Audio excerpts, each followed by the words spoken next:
Muy buenos días, yo soy David Luis Tataje Rojas y este curso es Historia Universal. Hoy vamos a hablar un tema muy interesante que tú tienes que saber y lo hemos denominado las monarquías absolutas, España y Francia, ¿no? El caso español y el caso francés. Comencemos entonces. Vamos a hablar exclusivamente sobre el concepto del poder absoluto, ¿no? Luego los principios básicos del absolutismo, que esto es importante que tú tienes que saber. Luego los dos casos, el caso francés, ¿no? Pero antes de ello el caso español y después el caso francés, ¿no? Bien, ¿qué es el poder absoluto? Primero hay que saber, ¿no? Un poco para ingresar al tema en sí. El absolutismo es una forma de gobierno, que esto tú tienes que saber porque la cual el poder estaba dirigido no solamente por una persona, en este caso es el rey, el monarca, ¿no? En la cual no estaba limitado a ninguna institución y que estaba sujeto a ninguna institución que no sea la divina. Es decir, escucha, que el rey no tenía que dar cuenta a ninguna institución como el legislativo o lo que vendría a ser el ejecutivo, ¿no? Que ahora existe en la república. Sino en este caso el absolutismo, esta tendencia tendría que ser, el poder estaba centrado en una sola persona que era el rey o el monarca. Importante. Luego, el único poder, ¿no?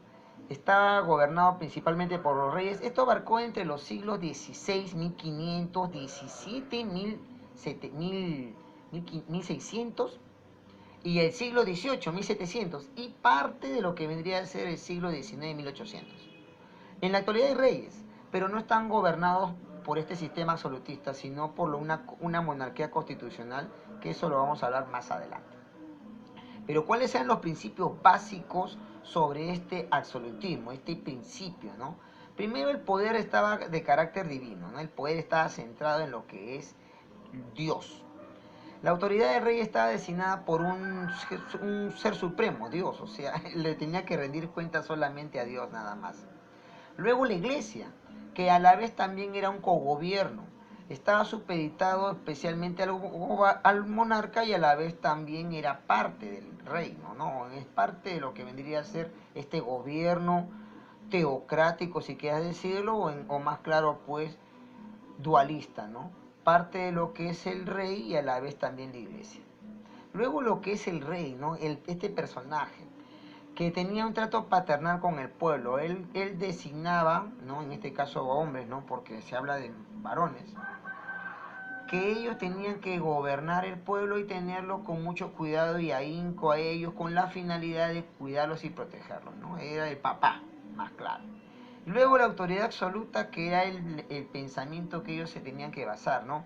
No tenían que pedirle permiso ni rendirles cuentas a un parlamento. Estamos hablando del caso de en esa época, estos siglos, sobre una corte o un estado general. Ese es el caso francés. Ni tampoco los nobles. Y especialmente también para poder tomar decisiones, ¿no? O sea, ellos eran, el Estado son ellos, ¿no? Lo que decía Luis XIV, que lo vamos a ver más adelante. Vamos a hablar del caso español, qué pasó en España, ¿no? Y después vamos a ver el caso francés. Primero va a suceder un declive en la dinastía Habsburgo, una caída. Ya no van a estar los Habsburgo, esta dinastía, esta familia que va a gobernar, sino va a venir otra familia, la familia Borbón, que es francesa. Primero hay una pérdida, especialmente en esta hegemonía Habsburgo, gracias a las guerras externas, especialmente las guerras de la religión. Y lógico también la nueva llegada de esta nueva casa, la casa borbónica, que lo vamos a hablar más adelante. Ahora, los reyes conocidos como los Austras Menores, porque ellos principalmente van a ser ya la última parte de esta dinastía Habsburga, austriaca, Felipe III, Felipe IV y Carlos II, el último, que lamentablemente no deja ningún heredero. Ahora, ¿cómo era la nobleza exclusivamente española para esa época, para ese entonces? Los monarcas delegaban muchas de las atribuciones a los miembros de la nobleza. Por lo tanto, la nobleza hacía corrupción y a la vez esto genera la decadencia del imperio. Ahora, eso también sucede más en el reinado de Carlos II de Austria, ¿no? Es decir, el último Habsburgo. Al no dejar heredero, al no dejar un príncipe, lamentablemente va a suceder una guerra de la sucesión, que eso va a durar entre 1701 hasta 1713, ¿no? Esta guerra al final lo van a ganar los Borbones, ¿no? De casa francesa. Dejando de un lado a nuestros amigos españoles, vamos a hablar sobre el caso del reino de Francia. Aquí la dinastía de los Borbones va a abarcar el siglo XVI, 1500, ¿no? Enrique IV, primer monarca que vamos a estudiar, luego Luis XIII, el Justo, y el último Luis XIV, el Rey Sol. Primero vamos a hablar de Enrique IV. Enrique IV, entre 1589 a 1610 va a gobernar. ¿Y qué es lo que va a hacer? En su reinado va a suceder las guerras de la religión. Esto es como consecuencia de las guerras de lo que vendría a ser la Reforma Católica, es decir, una guerra religiosa entre católicos y protestantes.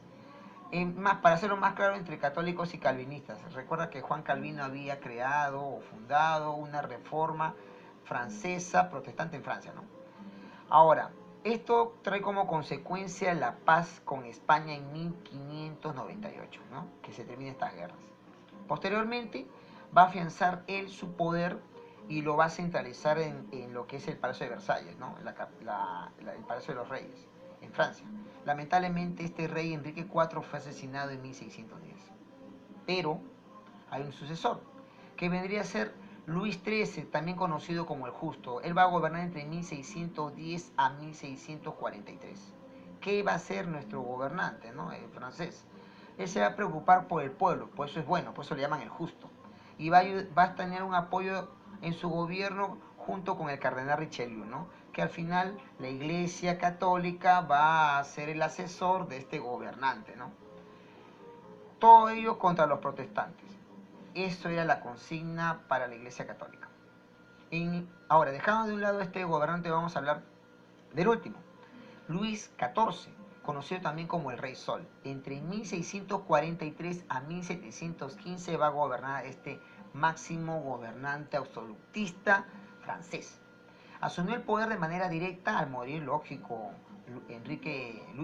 al morir Luis XIII, y él va a acentuar su culto a la majestad real, es decir, él, su investidura como rey. Él va a someter a la nobleza, ¿no? Que en el caso español ayudó mucho a la decadencia y a la corrupción, y él privó a la nobleza sus posesiones, ¿no? Les quitó, con la finalidad de que la realeza tenga más poder, ¿no? Por algo será. Bien, para culminar vamos a hablar sobre las obras y hechos de Luis XIV, el Rey Sol. Una de las obras más importantes que hizo fue, bueno, uno de los hechos en realidad, fue la prosperidad económica a cargo del ministro Jean-Baptiste Colbert, ¿no? Eso es importante. Convirtió el Palacio de Versalles en el centro político y administrativo de toda Francia. Muy bien, para centralizar el poder.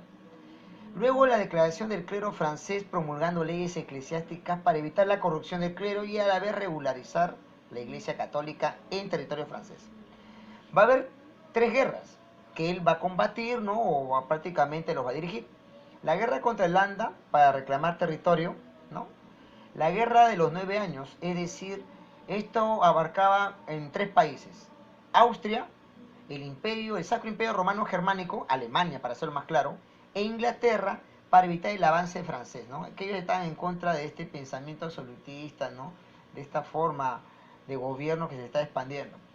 Y luego también la guerra de la Sucesión Española, que lo habíamos hablado anteriormente, donde los borbónicos y austriacos van a disputar el trono español, ¿no? Que al final tú sabes muy bien que ganan los Borbones, es decir, la casa francesa, que va a gobernar también España.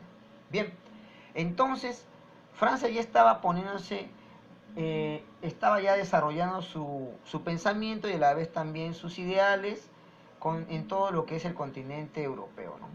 Bien, espero que te haya gustado este resumen breve y conciso y preciso de lo que es las monarquías europeas, especialmente el caso español y el caso francés.